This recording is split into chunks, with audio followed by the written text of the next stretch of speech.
안녕하세요. 책데이트 시간입니다. 오늘은 금수저나 엘리트가 아니어도 습관을 잘 쌓으면 이길 수 있다고 하는 습관이 답이다라는 책을 소개해 드리겠습니다. 이 책에서 소개하고 있는 21일 습관 바꾸기 프로그램으로 평범한 사람들을 백만장자로 만들었다고 하는데요. 아마존 자기계발 부분에서 베스트셀러에 올랐었다고 합니다. 그러니까 또 궁금해지잖아요. 톰 콜리지움, 김정한 옮김, 이터에서 나온 책입니다. 우리가 하는 일상 행동 중에서 40%가요, 습관에서 나온다고 합니다. 그래서 저자는 부유한 사람들과 가난한 사람들에게서 300개의 행동 습관, 사고 습관, 결정 습관을 연구했더니요, 습관이 인생을 성공으로 이끌지, 실패로 이끌지를 결정한다는 사실을 발견했다고 합니다. 습관이 우리의 삶을 어떻게 형성하는지를 알면요, 습관을 바꿔서 우리의 인생을 변화시킬 능력을 키울 수 있다고 하는데요. 환경을 변화시키려면 3가지가 필요합니다. 3가지. 1. 기술과 지식의 성장. 2. 집중력. 3. 끈기. 문득 이런 생각이 들죠. 이 3가지가 다 없어. 어떻게 하면 좋아? 저도 이 3가지를 읽으면서 이 3가지가 다 없는데 어떡하지 이렇게 걱정을 했는데요. 저처럼 걱정하시는 분들 염려하실 필요가 없습니다. 이 책에서 알려줄 테니까요. 좋은 습관을 채택하면 기술과 지식이 성장하고요. 좋은 습관은 하루하루 성공을 추구하는 데 집중할 수 있게 해주고요. 성공이 자동으로 이루어지도록 해주기 때문에 좋은 습관을 들여야 하는데요. 좋은 습관을 하나씩 인생에 추가할 때마다 좋은 습관들이 누적이 되잖아요. 좋은 습관을 쌓는 것은 성공을 위한 투자와 같은 것으로 인식을 하면 좋습니다. 그러면 조금 더 빠르고 정확하게 습관을 바꿀 수가 있죠. 습관을 바꾸는 지름길을 알려준다고 하니까요. 한번 믿고 따라가 보겠습니다. 이 책은 총 5장으로 구성되어 있는데요. 1장에서는 모든 습관에는 결과가 따른다. 2장에서는 일상의 습관이 인생을 바꾼다. 3장에서는 아무도 혼자서는 성공할 수 없다. 4장에서는 무의식 중에 삶을 통제하는 마음 습관. 5장에서는요, 21일 습관 바꾸기 프로그램 이렇게 소개하고 있는데요. 몇 가지만 살펴보겠습니다. 먼저 비참한 인생을 만들어내는 최악의 습관 10가지가 있습니다. 정말 최악의 습관 무엇일까요? 혹시 나도 이런 습관을 갖고 있는지 한번 체크해 보시기 바랍니다. 1. 도박. 2. 과음. 3. 과도한 TV 시청. 4. 부정적인 태도. 5. 독서하지 않기. 6. 해로운 사람들과 어울리기. 7. 하나의 소득원. 8. 인생 무계획. 9. 버는 돈보다 더 많이 쓰기. 10. 가난해지는 건강 습관. 확인하셨나요? 저도 몇 개는 빨리 좋은 습관으로 고쳐야겠다고 생각했는데요. 우리의 습관은 어느 날 갑자기 난데없이 나타난 것이 아니라요. 우리가 만들어가는 인간관계, 교육, 경험, 환경 등을 통해서 만들어진다고 합니다. 특히 대부분의 습관이 부모로부터 얻게 된다는 사실인데요. 어렸을 때부터 부모로부터 얻은 습관은 어른이 되었을 때 내가 부유해지거나 가난해지는 경로에 알게 모르게 영향을 끼칠 수가 있습니다. 왜 어른들이 한 번씩 이런 말씀들을 하시잖아요. 송충이는 솔잎을 먹고 자라야 한다. 분수를 알아야 한다. 이런 말들을 하시는데요. 이런 말을 들을 때마다 왠지 모르게 위축되고 조금 더 이렇게 사람들이 가라앉게 되는 그런 느낌을 받는데요. 진짜 그 자녀들한테 하는 말, 이 말은 정말 조심히 해야 할 것 같습니다. 자녀를 성공한 백만장자로 키운 부모들은 자녀들에게 좋은 습관을 물려주었다고 하잖아요. 워렌 버핏, 케네디가 등이 대표적이죠. 열심히 공부해서 자녀들에게 좋은 습관을 물려주도록 하는 것 잊지 말아야겠습니다. 제가 전에 부자들의 자녀 교육이란 책을 앞에 올려둔 영상이 있거든요. 한번 참고해서 보셨으면 좋겠습니다. 다음은 믿음에 관한 일화인데요. 제가 이 책에서 가장 중요하다고 생각되는 부분입니다. 좋은 습관을 만들기 위한 21일 프로그램도 사실은 이 믿음이 있어야만 가능하고 훨씬 더 잘할 수 있다고 생각되기 때문에요. 이 부분을 들려드리도록 하겠습니다. 무엇을 믿느냐가 무엇이 되느냐를 결정한다. 이런 제목의 글이 120쪽에 실려 있는데요. 저자가 9살 때의 일화입니다. 화가 난 아버지가 이 저자한테 이런 말을 해요. 이 멍청한 녀석, 넌 머리가 목에 단단히 붙어 있지 않으면 틀림없이 잃어버리고 다닐 녀석이야. 이렇게요. 그 말을 들은 저자는요, 장소와 시간은 물론이고 나 자신이 멍청하다고 느꼈던 것도 생생히 기억하고 있다고 합니다. 그때 느꼈던 강력한 부정적인 감정 때문에 그것은 믿음이 되어버렸다는 거죠. 일단 그 믿음을 받아들이자 온갖 나쁜 행동을 하게 됐고 결국 나쁜 습관이 되었다고 합니다. 그래서 숙제를 그만두었고요. 학교에는 관심이 없었고요. 수업에도 참여하지 않았고요. 내가 왜 숙제를 해야 하고 학교에 관심을 갖고 수업에 왜 참여해야 한다는 말인가? 이런 생각을 갖게 된 거죠.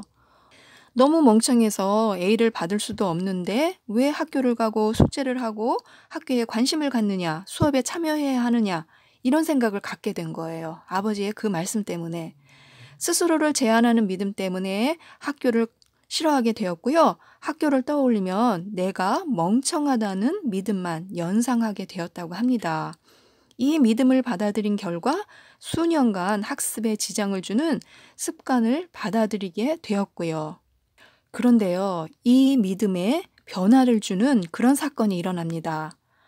이런 믿음이 아무리 뿌리 깊이 박혀 있더라도 변할 수 있다는 거죠.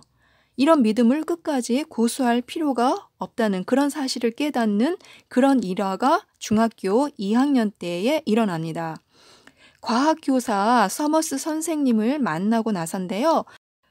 선생님이 아름다워서 변할 마음을 갖게 된 거 아닌가요? 한번 보겠습니다. 학기 초에 과학에서 낙제를 했는데요.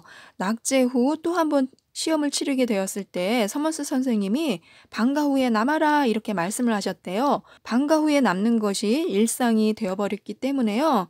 그냥 뭐 또 잔소리를 하겠지, 뭐 나는 낙제하겠지 이렇게 짐작하고 갔는데 선생님께서 뜻밖의 말씀을 하셨다고 합니다. 나는 네가 아주 영리하다고 믿어 이렇게요. 야단 맞을 줄 알았는데 너가 영리하다고 선생님이 믿고 있다 이 말을 해주니까 깜짝 놀란 거죠.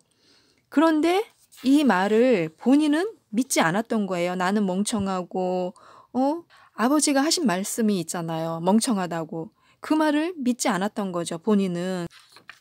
그런데 선생님이 다시 한번 너는 영리하다. 네가 원한다면 다음 시험에서는 높은 점수를 받을 거라고 믿어. 이렇게 얘기를 한 거예요. 거기다가 선생님은 한 발 더 나가서 다음 시험에서 네가 가장 좋은 점수를 받을 거라고 선생님은 믿어. 이렇게 얘기를 해주신 거예요. 그 말을 듣고 버스를 타고 집으로 돌아오면서요. 사흘 후에 있을 과학시험을 벌써 준비하기 시작한 거예요.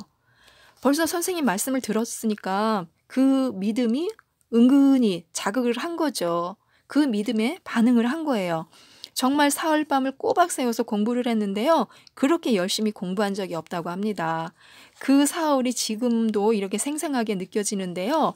왜냐하면 그 다음에 일어난 일 때문에요. 선생님이 시험지를 건네주었을 때 큰 글씨로 99점이라고 적혀 있었다고 합니다. 반에서 두 번째로 높은 점수였는데요. 정말 생애 99점을 받은 적은 단 한 번도 없었다고 해요. 그러니까 선생님이 또 불러가지고 애들 앞에 세워놓고서는 너는 정말 영리하다. 얼마나 칭찬을 했겠습니까? 그 시간이 정말 1시간처럼 길게 느껴졌다고 하는데요. 그 99점을 받았을 때 그 느꼈던 기쁨, 선생님이 자신을 믿고 기쁘게 해준 그 방식이 오늘날까지도 저자한테 남아있다고 합니다. 정말로 영리해진 기분이 들었다는 거죠.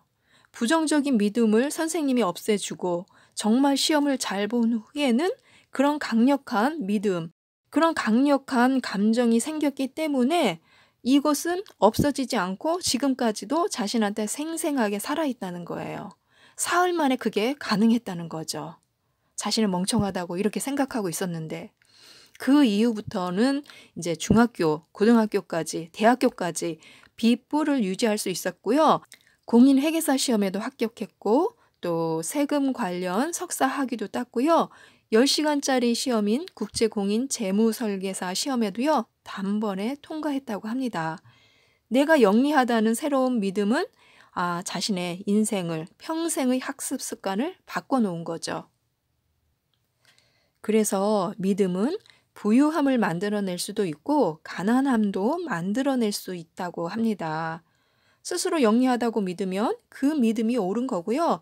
내가 멍청하다고 믿으면 그 믿음도 옳다는 거예요. 무엇을 믿느냐에 따라서 우리가 무엇이 되는지가 결정되기 때문에요. 자신한테는 정말 긍정적이고 그 믿음을 옳다고 믿고 앞으로 나아가야 하는 거죠. 그래서 내가 누군가에게 영향력을 발휘할 위치에 있다면요. 긍정적인 통찰을 일깨워줄 필요가 있습니다.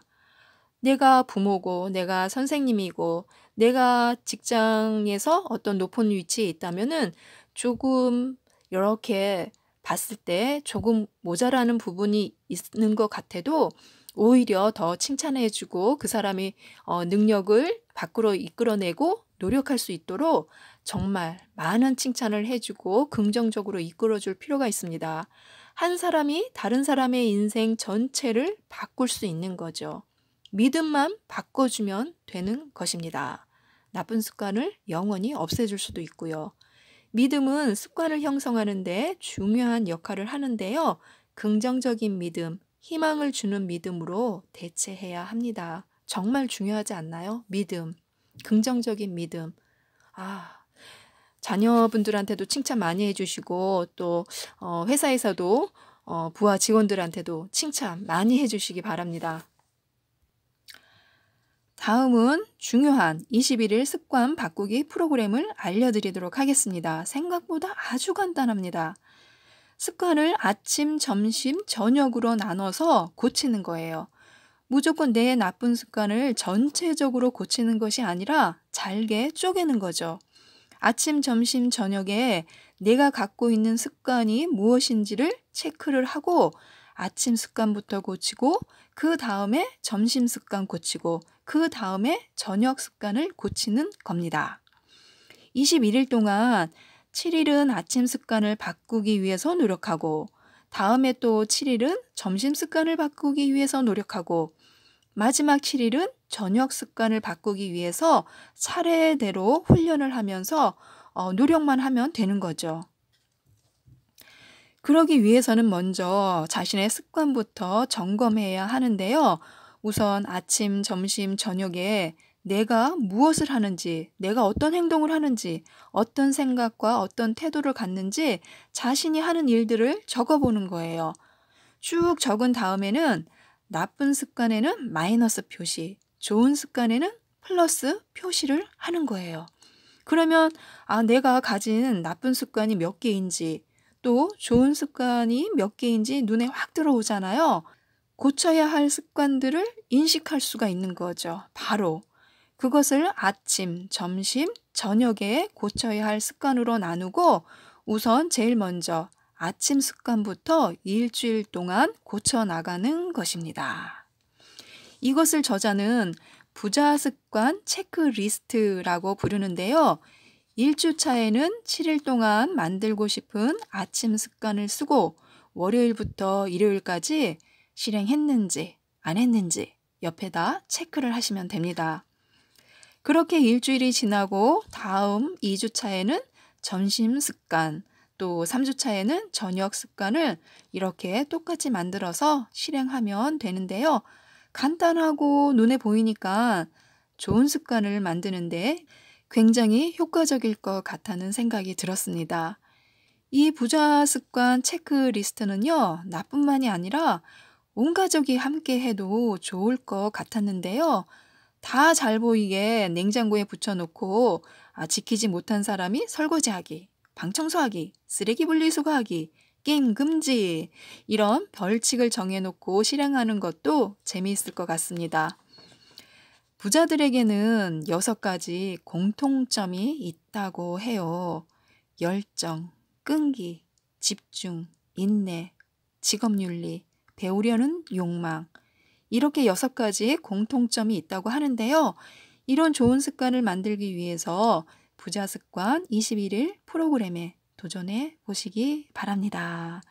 더 궁금하시면 이 책을 꼭 읽어보시고요. 딱 3주면 부자 습관이 완성된다고 하니까요. 저도 한번 시작해 보겠습니다. 한번 여러분도 시작해 보시기 바랍니다. 이상 책데이트였습니다. 감사합니다.